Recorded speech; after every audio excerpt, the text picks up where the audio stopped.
అది కదా నీ కోరిక. నేను ఏకాంత సేవకి అంటే నిద్రపోవడానికి కూడా చాలా తక్కువ సమయం తీసుకుంటాను. వచ్చిన వాళ్ళందరికీ నా దర్శనమిస్తూనే ఉంటాను. అందుకే జగన్నాథుడి ముందు అరమరికలు ఉండవు. మీరు ఇప్పటికీ జగన్నాథ క్షేత్రంలో ఎంత గొప్ప వాళ్ళతో కలిసి వెళ్ళండి. ఎక్కడి వరకు అంటే ఆ దర్శనానికి వెళ్ళే ముందున్నటువంటి పెద్ద గది ఉంటుంది, అక్కడ వరకే. ఆ తర్వాత ఇంకా ఏ అధికార లాంఛనాలు కుదరవు. ఇంకా అక్కడి నుంచి అందరూ కలిసి వెళ్ళవలసిందే దర్శనానికి. అందరూ నా బిడ్డలే. నేను ఇంద్రజుమ్నుడికి వరం ఇచ్చాను. నన్ను చూడడం చాలు జీవితంలో, ఒక్కసారి వచ్చి నన్ను చూడడం అంత గొప్ప విషయం అని చెప్పడానికి ఇప్పటికీ కూడా ఇంద్రజుమ్నుడికి ఇచ్చినటువంటి వరానికి అనుగుణంగా అట్లాగే నిలబడి ఉంటాడు, అట్లాగే దర్శనాలు ఇస్తూ ఉంటాడు. అంత అద్భుతంగా ఉంటాడు. ఇంకా విశేషం ఏమిటంటే కరచరణాదులతో ఉన్న భగవత్స్వరూప దర్శనం మనసుని ఆకర్షిస్తుంది.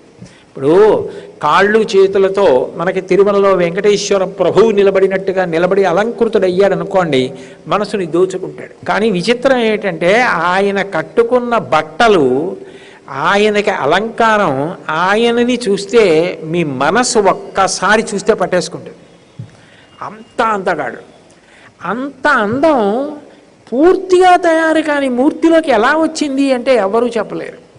పైగా ఎంత ప్రేమైక మూర్తిగా పక్కన దేవేరిని పెట్టుకోకుండా కుటుంబం అంటే కలిసి పుట్టడం, కలిసి పెరగడం అంటే ఇది.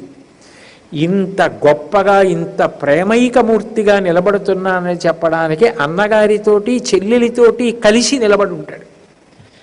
ఇది రెండవ వరం. బాగుంది, అట్లాగే ఇస్తాను దర్శనం. మూడవ వరం ఏదో అడిగేస్తానన్నావు, అదేమిటి చెప్పన్నారు. నాకు పిల్లలు పుట్టకూడదన్నాడు. ఎవరు? ఇంద్రజుమ్నుడు. పిల్లలు కావాలని భగవంతుడిని ఉద్దేశించి తపస్సు చేసి సంతానాన్ని పొందుతారు. ఈయన భగవంతుడు వరం ఇస్తానంటే నాకు పిల్లలు వద్దన్నాడు. ఏమయ్యా నీకు పిల్లలుంటే వచ్చిన నష్టం ఏమిటన్నాడు. స్వామి, పిల్లలు ఉంటే ఒక ఇబ్బంది ఉంది. రేపు పొద్దున్న ఈ గుడి కట్టించిన ఆయన ఇంద్రజుమ్న మహారాజు గారి కొడుకుని నేనే అని వాడు మిగిలిన వాళ్ళకన్నా ఎక్కువ అన్న భావనతో వెళ్ళచ్చు. నాకున్న ఆర్తి వాడికి లేకపోవచ్చు. వాడికి గుడి నువ్వు వాడి సొత్తన్న భావన ఏమైనా రావచ్చు. నా వలన నా సంతానం వలన అటువంటి అపచారం కలగకూడదంటే అసలు నాకు అని పిల్లలు వద్దు. పిల్లలెవరికి? నీ పిల్లలు. నీ పిల్లలకి లోటు ఏమిటి? నీ సంతానానికి లోటు ఏమిటి? కోటాను కోట్ల మంది నీ సంతానం.